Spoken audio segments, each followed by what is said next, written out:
We're cutting across to the winter session of the Parliament, which has begun. एक निर्णय लेके media के अंदर लाया जाता था, वो एडिटोरियल चेक आज खत्म हो गया है। उस एडिटोरियल चेक के खत्म होने के कारण आज सोशल मीडिया एक तरफ से फ्रीडम ऑफ प्रेस का एक बहुत बड़ा माध्यम है, लेकिन साथ ही साथ दूसरी तरफ एक अनकंट्रोल्ड एक्सप्रेशन जिसमें कई तरह के वल्गर कंटेंट वगैरह भी आते हैं। अभी जो एग्जिस्टिंग कानून है माननीय अध्यक्ष जी, उसको निश्चित तौर पे और कड़ा करने की जरूरत है और मैं निवेदन करूंगा इसके ऊपर एक कंसेंसस बने। माननीय सदस्यगण, पहली बार माननीय सदस्य अपनी बात सदन में रख रहे हैं।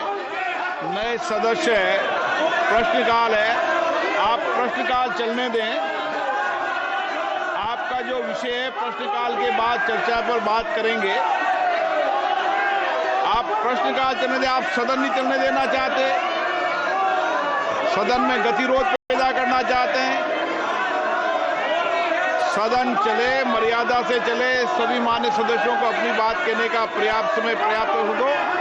आप भी को भी अपनी बात रखने का पर्याप्त समय पर्याप्त अवसर दिया जाएगा। पहली बार मान्य सदस्य के प्रश्न है, पहली बार चुनकर आए हैं। मेरा आपसे आग्रह है कि सदन को चलने दें, अपनी अपनी सीट पर जाकर विराजें। सब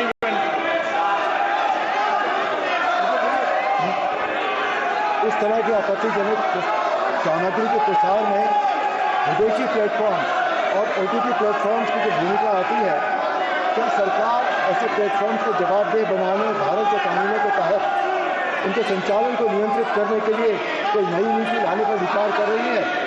सरकार को बहुत ठोस कदम उठाने चाहिए, बहुत अच्छे कानून बनाने चाहिए, बिकॉज इससे जो हमारा जो सामाजिक ढांचा है, जो हमारी हिंदू संस्कृति है, जो हमारी भारतीय संस्कृति है, उसको बहुत चोट पहुंचती है।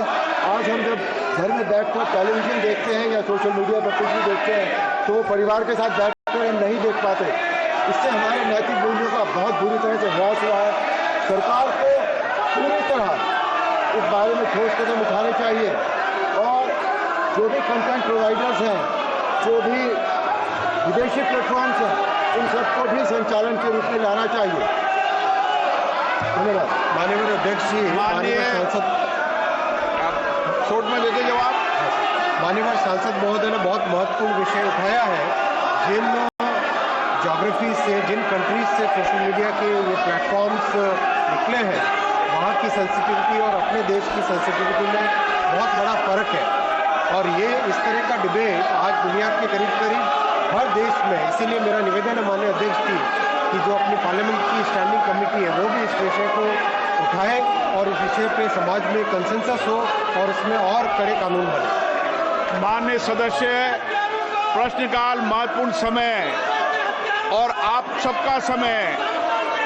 सरकार की जवाब देते होती है, सरकार जवाब देती है।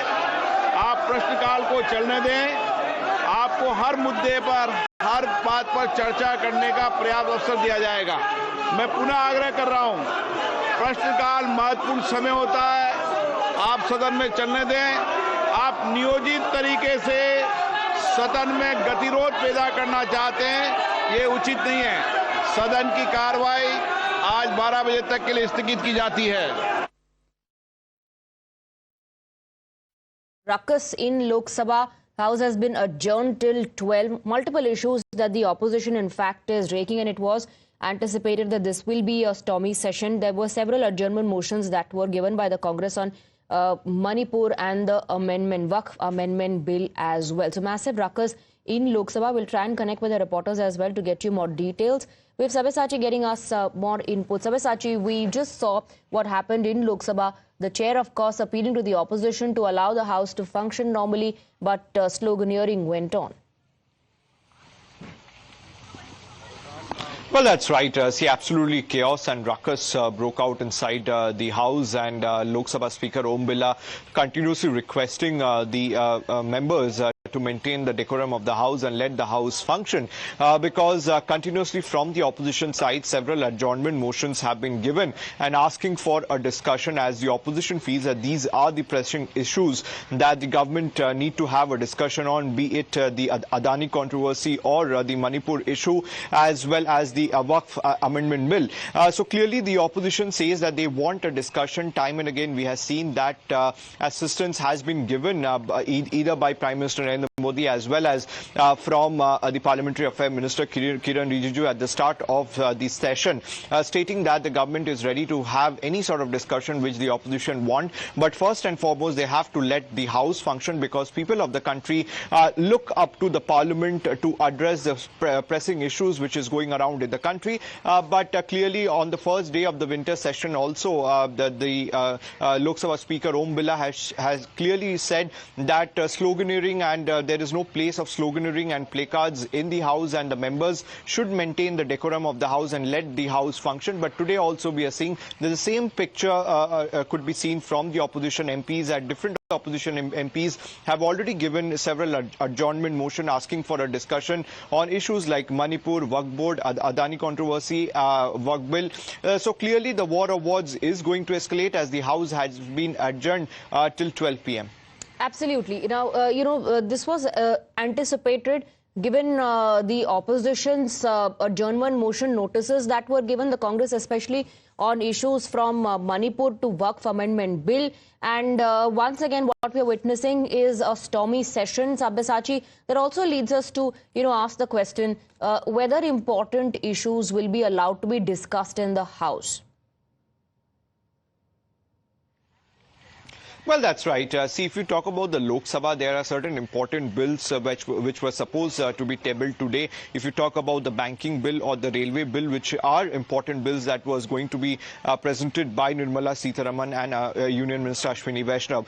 But the opposition seems that they want a discussion on the Adani controversy. Now, today as well, be it Manikam Tagore, Manish Tiwari or Randeep Surjewala, all of them have given an adjournment motion asking for a discussion. Now they have also blamed the central government, the BJP, the BJP government, stating that why doesn't the BJP have a discussion on the Adani issue? Why is the government running away to have a discussion on the Adani controversy? Is the BJP sold out on the hands of Adani? So these are some of the allegations which is coming out from the Congress, and the Congress also highlighted that in the coming days they are also going to protest inside the parliament and outside the parliament as well, and the protest will be led by Mr. Rahul Gandhi and Priyanka Gandhi. Let's see what happens when the House resumes. For the moment, thank you very much, Sabyasachi, for getting us the details. निर्णय लेके media के अंदर लाया जाता था, वो editorial check आज खत्म हो गया है। उस एडिटोरियल चेक के खत्म होने के कारण आज सोशल मीडिया एक तरफ से फ्रीडम ऑफ प्रेस का एक बहुत बड़ा माध्यम है, लेकिन साथ ही साथ दूसरी तरफ एक अनकंट्रोल्ड एक्सप्रेशन जिसमें कई तरह के वल्गर कंटेंट वगैरह भी आते हैं। अभी जो एग्जिस्टिंग कानून है माननीय अध्यक्ष जी, उसको निश्चित तौर पे और कड़ा करने की जरूरत है, और मैं निवेदन करूंगा इसके ऊपर एक कंसेंसस बने। माननीय सदस्यगण, पहली बार माननीय सदस्य अपनी बात सदन में रख रहे हैं। नए सदस्य है, प्रश्नकाल है, आप प्रश्नकाल चलने दें। आपका जो विषय है प्रश्नकाल के बाद चर्चा पर बात करेंगे। आप प्रश्नकाल चलने दें, आप सदन नहीं चलने देना चाहते, सदन में गतिरोध पैदा करना चाहते हैं। सदन चले, मर्यादा से चले, सभी मान्य सदस्यों को अपनी बात कहने का पर्याप्त समय पर्याप्त हो दो। आप भी को भी अपनी बात रखने का पर्याप्त समय पर्याप्त दिया जाएगा। पहली बार माननीय सदस्य के प्रश्न है, पहली बार चुनकर आए हैं। मेरा आपसे आग्रह है कि सदन को चलने दें, अपनी अपनी सीट पर जाकर विराजें। सब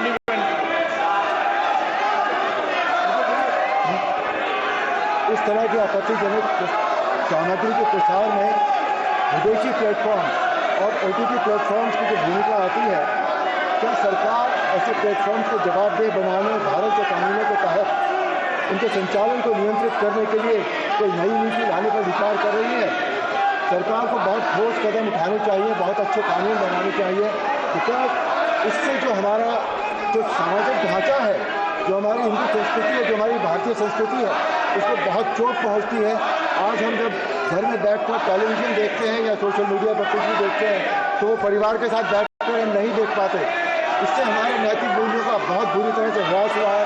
सरकार को पूरी तरह इस बारे में ठोस कदम उठाने चाहिए और जो भी कंटेंट प्रोवाइडर्स हैं, जो भी विदेशी प्लेटफॉर्म्स हैं, उन सबको भी संचालन के रूप में लाना चाहिए।